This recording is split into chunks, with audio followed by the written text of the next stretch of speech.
जिस प्रकार खेती के क्षेत्र में किसान दिन पर दिन तरक्की के नए आयाम गढ़ रहे हैं, उसी प्रकार कृषि को आधुनिक बनाने के लिए सरकारों और कृषि अनुसंधानों द्वारा भी नए नए प्रयास किए जा रहे हैं। इसी कड़ी में भारतीय कृषि अनुसंधान संस्थान और भारतीय बागवानी अनुसंधान संस्थान की ओर से एक 3 दिवसीय नेशनल कॉन्फ्रेंस का आयोजन किया जा रहा है, जिसका मुख्य focus digital technologies for transforming the horticulture sector पर है। इस कार्यक्रम के पहले दिन कई कृषि छात्रों और कृषि वैज्ञानिकों ने अपनी मौजूदगी दर्ज कराई। वहीं मुख्य अतिथि के तौर पर नीति आयोग के सदस्य प्रोफेसर रमेश चंद, कृषि एवं किसान कल्याण मंत्रालय के प्रमुख सचिव डॉक्टर दिवेश चतुर्वेदी और प्लांट प्रोटेक्शन वेराइटी व फार्मर अथॉरिटी राइट के चेयरपर्सन डॉक्टर त्रिलोचन मोहापात्रा भी कार्यक्रम में उपस्थित हुए।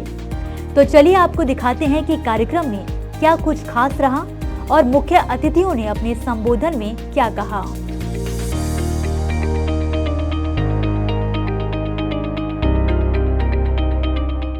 I consider it important in the beginning is to mention contribution of Professor Krishnalal Chedda to horticulture discipline and also this Academy of Horticulture. As most of you will be knowing, he was, I can call him, doyen of horticulture in India. He was so knowledgeable about horticulture and so passionate about horticulture that if you look at the way he nurtured this discipline, you will really feel inspired. I also congratulate this IAHS for choosing this theme of digital horticulture, because digital tools are now integral part of all economic activity, even part of our daily life. I think on daily basis, other than use of mobile, we will be making use of this thing. If we have to travel, we just look at, देखो भाई flight में ticket available है, शताब्दी में ticket available है. If we have to make banking transaction, we now hardly go to bank. We just make use of digital. So digital has penetrated into all activities, and any discipline, if it doesn't keep pace with the development in that kind of tools, it will be left behind. So I think this is right time that you embrace this topic and you are discussing it in this conference, and that how digital technology can be used in all activities of horticulture farming system. I'm using consciously the term farming system because it covers everything from seed, production, distribution, processing, etc.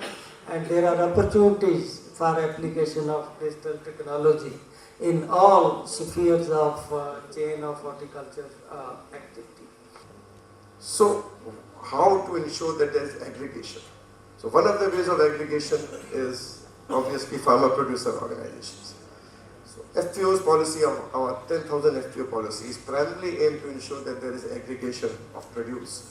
And once there is aggregation of produce, then we can straight away ensure that the farmer doesn't have to go to the market comes to the farmer's field. And this has actually happened. 2-3 examples most of you are working in the field, it's been going. There is one Padmashri farmer in Barabanki district who developed through his own collaboration a belt of banana. So he used to go, he himself developed banana fields, got the best tissue culture plants from Gujarat. Of course now we are trying to get those tissue culture units in UP also, but got the tissue culture plants, collaborated with other farmers, and now that has become a very important banana belt. And we don't have to go to the mandi, or we don't have to go anywhere. It's the known traders across the country who come there, decide on what is the price and take it away. Even losses are less. And harvest is done based on what is how the traders come and take it away. So it is the aggregation which is important. The farmer-producer organizations are one of the ways by which we can ensure aggregation, and many of these FPOs have started doing it. marketing it. Now, when they go for market, it's obviously it's the digital platform which is important.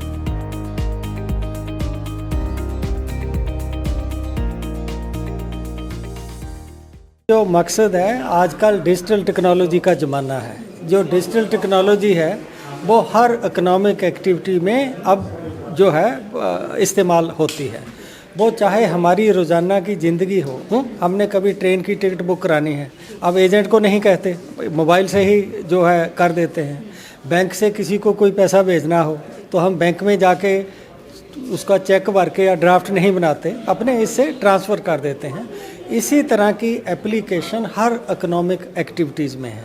अब irrigation में आपको seed कितना देना चाहिए, optimum कितना है, sowing का best समय क्या होना चाहिए, पानी क्रॉप को कब देना चाहिए, यदि कोई प्लांट को कोई डिजीज़ लग गई है उसके लिए बिना उसको किसी एक्सपर्ट के पास ले जाए आप उसका इमेज खींच के उसको भेजकर पता करें कैसे करना है, प्रोसेसिंग को कैसे कम करना है, राइपनिंग की ऑप्टिमम स्टेज क्या है, वेस्टेज कैसे रिड्यूस करना है।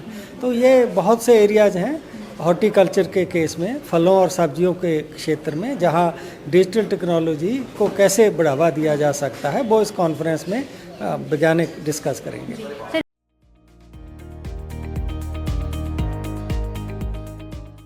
ये हमारे देश में एक बहुत बड़ी भ्रांति है कि जो छोटा किसान है वो टेक्नोलॉजी को यूज़ नहीं कर सकता।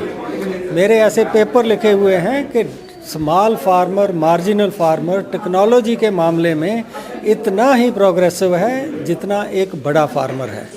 अब जो टेक्नोलॉजी अब ट्रैक्टर की है, अब छोटा फार्मर कोई 25 हॉर्स पावर 50 हॉर्स पावर का ट्रैक्टर तो नहीं खरीदेगा, लेकिन जहाँ तक हाई क्वालिटी सीड यूज़ करने का सवाल है, समय पे अलग अलग क्रॉप के ऑपरेशन करने का सवाल है, डिवर्सिफिकेशन का सवाल है, इसमें जो हमारे स्मॉल और मार्जिनल फार्मर्स हैं वो लार्ज फार्मर से बेहतर कर रहे हैं। लेकिन वो वही होता है कि स्मॉल की कैपेसिटी वीक होती है, तो सिस्टम को उसको हेल्प करना चाहिए क्रेडिट देकर। वो अपने आप हो सकता है एक्सटेंशन एजेंसी के पास ना जा सके, उसको खुद अप्रोच करके रीच करके उसकी हेल्प करनी चाहिए। दिया कि एक जैसे वर्टिकल फार्मिंग है, मैं भी नीदरलैंड गया था तो जहाँ टमाटर का जो प्लांट है हमारे यहाँ तो वो 4 फुट 3 फुट तक होता है, उसी पे 5-10 किलो टमाटर लेकर हम खुश हो जाते हैं। तो वहाँ पर जो टमाटर का प्लांट था वो ऊपर 10-15 फुट तक जाता है, फिर उसकी नीचे को इतनी ब्रांचेज आ जाती हैं कि सभी जो है वो उससे फ्रूट से भरी हुई होती हैं। तो ये है कि हम प्रोडक्टिविटी जो अभी पर हेक्टेयर पर एकड़ सोचते हैं वो हमें पर प्लांट सोचना चाहिए। हर प्लांट की प्रोडक्टिविटी को हम कैसे इंक्रीज़ कर सकते हैं, और वर्टिकल ग्रोथ जो है उसमें एक बहुत बड़ा फ्यूचर है मेरे हिसाब से। देखिए, डिजिटल टेक्नोलॉजी का जो आप देख रहे हैं, अगर आप एक सिंपल तरीके से समझने की कोशिश करें तो एक मोबाइल ऐप है। उस मोबाइल ऐप में बहुत सारी ऐसी जानकारी छुपी है जिसको जो है किसान यूज़ कर सकता है। तो सबसे अगर हम देखें तो छोटे से रूप में तो मोबाइल ऐप के थ्रू एडवाइजरी सिस्टम वो कन्वे होते हैं, और बहुत सारे ऐसे मोबाइल ऐप यहाँ पर पॉपुलर हैं। दूसरा, अब बात आती है डिजिटल टेक्नोलॉजी का जो बड़ा स्वरूप है। जब बड़ा स्वरूप आप लेकर के चलेंगे कि हमारे बहुत सारे किसान छोटे किसान हैं, मंझले किसान हैं, तो उन सब छोटे किसानों के लिए हम लोग अक्सर कहते हैं कि छोटी जोत से जो है अधिक से अधिक उपज कैसे ले सकते हैं, उसके लिए हम कहते हैं प्रोटेक्टेड कल्टीवेशन करें। प्रोटेक्टेड कल्टीवेशन में भी कहते हैं आने वाले समय में भी ऐसा होगा कि जो हम संरक्षित खेती करते हैं पॉली हाउस में, उससे हम अधिक उत्पादन ले सकते हैं जो ओपन खेत से जो लेते हैं। और आप देखेंगे कि अभी चुनौतियां भी बहुत सारी हैं। आप देखें क्लाइमेट चेंज का जो इफेक्ट सीधा दिखाई देता है, कभी सूखे की परिस्थिति रहती है, कभी ओले पड़ जाते हैं, कभी जो है सैलिनिटी की भी समस्या रहती है। तो जब हम एक प्रोटेक्टेड कल्टीवेशन में और डिजिटल टेक्नोलॉजी को यूज़ करके हम लोग एक तरह से जो डिसीजन सपोर्ट सिस्टम है उसमें जो है हम उसके थ्रू गाइडेड होते हैं, तो हमें बहुत सारी जानकारियाँ पहले से ही मिल जाती हैं और हम अपने आप को, और किसान जो है अपने आप को पहले से ही तैयार कर लेता है कि अब इस तरह की समस्या आने वाली है। मान लीजिए कि सेंसर बेस्ड सिस्टम एक ग्रीन हाउस के अंदर लगे हैं और वो sensor based system mobile app पर जो है सीधा आपको जानकारी दे रहा है कि अब पानी की कमी हो गई है, you should put your system, irrigation system on. और वहाँ पता लगे कि पर्टिकुलर न्यूट्रिएंट्स की जो है कमी हो गई है, तो वो पर्टिकुलरली उस न्यूट्रिएंट सिस्टम के लिए जो हमारा पहले से ऑटोमेटेड सिस्टम है उसको जो है हम ऑन कर दें। और वो एक तरह से ये भी सिस्टम गाइड करता है कि क्या कहीं किसी डिजीज़ का जो है पूरे एरिया में डिजीज़ आ गई है या किसी पर्टिकुलर पैच में आया है, तो वो उतना ही वो सेंसर बेस्ड सिस्टम हम लोगों को गाइड करता है कि उस एरिया में स्प्रे करो, या फिर हम लोगों को जो है उस तरह का कोई भी इंटरवेंशन है उसको सामने लाने पड़ेगी। दूसरा, वो हमें ये भी बताएगा कि अभी उसमें रेस्पिरेशन कितना है, मतलब ये एडवांसमेंट आगे आने वाली है, जिसको इंटरनेट ऑफ प्लांट्स, जिसको हमने अपने यूनिवर्सिटी में भी हम उस पर रिसर्च कर रहे हैं, और इंटरनेट ऑफ प्लांट्स को जो है हम उस सिस्टम को जो है लाना चाह रहे हैं, और जापान की यूनिवर्सिटी के साथ मिल करके हम काम कर रहे हैं। तो ये सिस्टम ये हमें गाइड करेगा कि ट्रांसपिरेशन कितना है, फोटोसिंथेटिक रेट कितना है, और उसका लीफ एरिया इंडेक्स कितना है, इससे कि एक्टिविटीज़, फोटोसिंथेटिक एक्टिविटीज़ जो है एक वो कितनी होने वाली हैं। कहीं कोई किसी प्रकार का शॉर्टफॉल होगा तो वो सिस्टम जो है एक तरह से वो गाइड करेगा।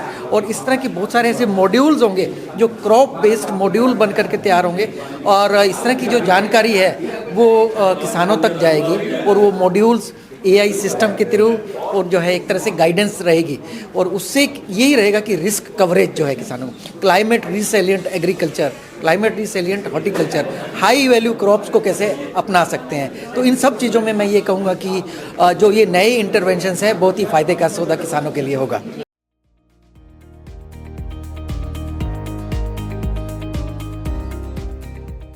बागवानी में डिजिटल टेक्नोलॉजी विभिन्न प्रकार के इस्तेमाल किया जा सकता है। जैसे आप जानते हैं कि जितने बागवानी फसलें हैं, जैसे आम हुआ, बाकी जो पेड़ हैं बहुत ऊंचा होते हैं, उसमें कोई कीड़ा लगा, कोई बीमारी लगा, उसमें कोई स्प्रे करना है इतना आसान नहीं होता। तो अगर ड्रोन हो और ड्रोन का इस्तेमाल करते हुए और उसके साथ एक इमेजिंग प्लेटफॉर्म अगर जोड़ा जाए और उसका इमेज लेते हुए रियल टाइम मॉनिटर करते हुए कि कैसे कितना कीड़ा लगा है, बीमारी लगा है, और अकॉर्डिंगली उसका स्प्रे का प्रावधान किया जा सकता है, और आसानी से स्प्रे किया जा सकता है, और जितना आवश्यक है, जब आवश्यक है, उसके हिसाब से ये स्प्रे किया जा सकता है। एक उदाहरण हुआ। उसी तरीके के कई और भी उदाहरण हैं। जैसे पानी देने का व्यवस्था है, अगर बागवानी फसलों में पानी के प्रावधान करना है सिंचाई का, तो उसको पानी आप जानते हैं कम होते जा रहा है। सिंचाई के लिए हम उतना पानी व्यवहार आगे नहीं कर सकते हैं, तो उसको कम से कम पानी का इस्तेमाल कैसे करें। अगर सेंसर का व्यवहार करें, उसके साथ साथ इंटरनेट ऑफ थिंग्स का व्यवहार करें और इंटेलिजेंट इरिगेशन सिस्टम लगाएं, और उसमें पानी का बचत 50 से 70% तक कर सकते हैं।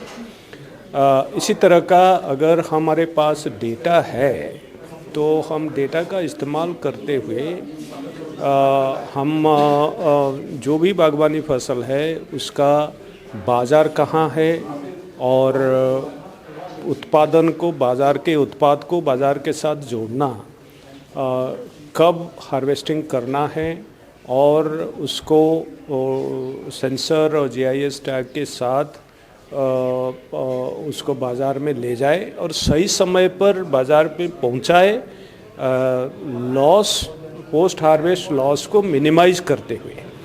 और ये डिजिटल टेक्नोलॉजी इस्तेमाल होगा इसमें, तो पोस्ट हार्वेस्ट लॉस कम होगा, क्वालिटी प्रोडक्ट कंज्यूमर के पास पहुंचेगा, समय पर पहुंचेगा, और समय पर जब बाज़ार में जाएगा ज़्यादा भाव मिलेगा तो किसान को ज़्यादा फ़ायदा होगा। तो किसान का इसमें बचत होगा खाद का, किसान का बचत होगा पेस्टिसाइड का, किसान का उत्पाद बढ़ेगा और ज़्यादा लाभ होगा।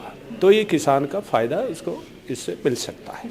जैसे बागवानी क्षेत्र में हम देख रहे हैं, भारत आज विश्व का दूसरे नंबर पर है। हम 353 कहले के मेट्रिक टन जो हम पैदा कर रहे हैं, इसमें सबसे बड़ा योगदान है कि हमारी सुधरी किस्में आ गई और हमारी उत्पादन तकनीक बहुत सुधर के आ गई। और यहाँ जो हम कर पा रहे हैं, ये अब हमारे उत्पादन और उत्पादकता बढ़ाने की बात है। यहाँ सबसे बड़ी बात है कि हमें गुणवत्ता बढ़ाना है। अगर विश्व बाजार में हमें निर्यात को देखना है या प्रसंस्करण में जाना है, और हमारा उपभोक्ता बाजार ऐसा है जो चाहता है कि नेचुरल फार्मिंग का प्रोडक्ट हो या ऑर्गेनिक फार्मिंग का हो, सभी जगह में तकनीक से ही हमें करना है। और यहाँ डिजिटल फार्मिंग का बहुत बड़ा योगदान, यहाँ भूमि चयन से लेकर उसकी उसकी जो उर्वरता क्षमता जो है, या उसकी कहें जो हमारे पास सॉयल हेल्थ कार्ड था, उस वहीं से शुरू होता है। पौध कहाँ से मिलेंगी, गुणवत्ता वाले पौध आपको उपलब्ध कहाँ से होंगे, कैसे लगाया जाए, कितनी दूरी पर लगाया जाए, तकनीक क्या है, ये सारी जो शोध संस्थानों से जो मिलता है वो आपको उपलब्ध कराया जाएगा। और इस तरह से किसान उन्हें लगाकर, चाहे वो उसके बढ़वार के लिए हो, चाहे उसमें जो है रोग या कीट प्रबंधन के लिए हो, या उसके हार्वेस्टिंग के लिए हो, ये सारी जानकारी जो है सही समय पे ही अगर कर पाता है, तब वो बाजार तक सही अवस्था में पहुंचा पाता है।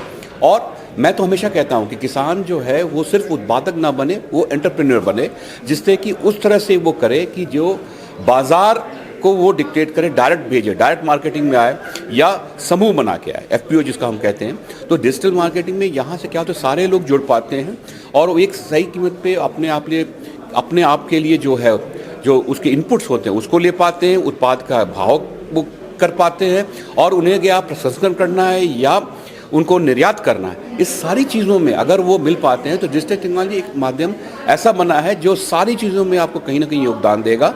और तब जाके साथ ही प्रोडक्शन में जैसे आप चेंज देखते हैं, प्रिसीजन हॉर्टिकल्चर यहाँ पे है, जो पानी हो, उर्वरकता हो या खाद हो या न्यूट्रिएंट्स हो, इसकी सप्लाई से लेकर पौधे के सही समय पे क्या देना है, किस तरह से देना है, टेक्नोलॉजी तो है, लेकिन उसको जो सेंसर के थ्रू IoT जिसको कहते हैं, उसको कंप्यूटर के थ्रू लगाते हैं, जिससे कि सही मात्रा में सारी चीज़ें दी जाएं, जिससे कि लागत में कमी हो, उसकी जो उत्पादकता जो है वो बढ़ाई जा सके और क्वालिटी में बहुत अच्छा सुधार हो। तो ये सारी चीज़ें डिजिटल टेक्नोलॉजी से पॉसिबल है। साथ ही बाजार जो मार्केट इंटेलिजेंस कहते हैं, उसको अगर हम जाना चाहते हैं, किस जैसे ई-नाम तो लॉन्च हुआ है, लेकिन किसान उसका फ़ायदा कैसे ले, तो किस बाज़ार में किस रेट से क्या चल रहा है वो आपको बताता है कि आपका ये उत्पाद है, इस बाज़ार में भेजेंगे। तो ये सारी जानकारी उसको डिजिटल माध्यम से मिल पाती है। और यही एक इसका उद्देश्य है कि डिजिटल एग्रीकल्चर मिशन ही हमारे को एग्रीकल्चर 4.0 में लाएगा, और इसी से जो है हमारा जो किसान एटलीस्ट मैं कहूँ बागवानी क्षेत्र में बहुत अच्छी बढ़ोतरी और उसमें अच्छा मुनाफा लेकर आगे बढ़ सकता है।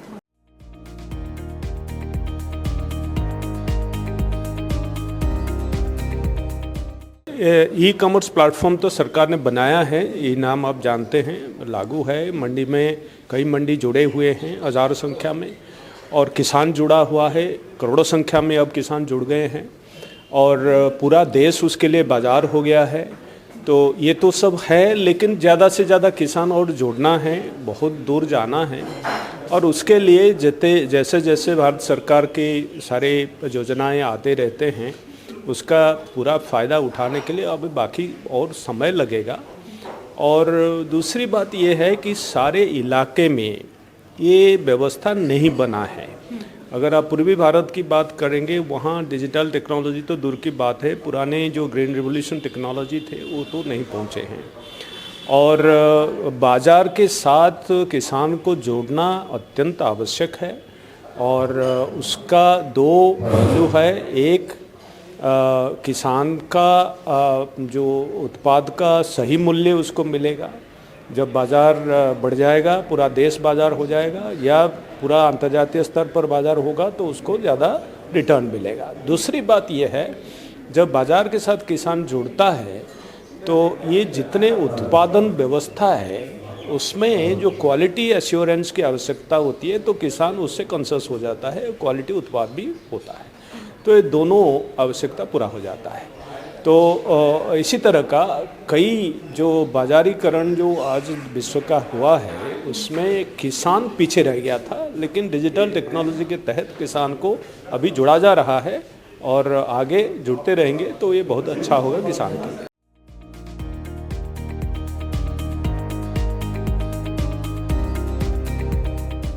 स्कैम आप उसको उस तरह से ना कहें, लेकिन मैं ये कहूँगा कि किसानों को जागरूक रखना ज़रूरी है। जैसे मैं मोबाइल ऐप पर जानकारी क्या है, वेबसाइट पर जानकारी क्या है उपलब्ध है, तो उस तरह का जो एक फैक्ट जो फाइंडिंग है और फैक्ट का जो मैं कहूँगा ऑथेंटिकेशन की वो सही जानकारी आ रही है कि नहीं आप तक, उसको सुनिश्चित करना बड़ा ज़रूरी है। उसके लिए सबसे पहले तो ये देखें कि जो जानकारी आपको मिल रही है उसका सोर्स क्या है, और अच्छा सोर्स है तो आपको सही जानकारी मिलेगी। मोस्टली हम लोग कहते हैं कि जितने हमारे अनुसंधान केंद्र हैं उनसे जानकारी लें, जितने हमारे कृषि विश्वविद्यालय हैं उनसे जानकारी लें, और जो एक तरह की रिकमेंडेड और ऑथेंटिकेटेड इन्फॉर्मेशन है वही उन तक पास ऑन हो। तो ये एक तरह का सोर्स है, ज़रिया है, उसको किसान यूज़ करे और उस तरह के स्कैम से वो हमेशा बच के रहेगा अगर वो इस तरह के ऑथेंटिक सोर्सेज की इन्फॉर्मेशन को यूज़ करेगा।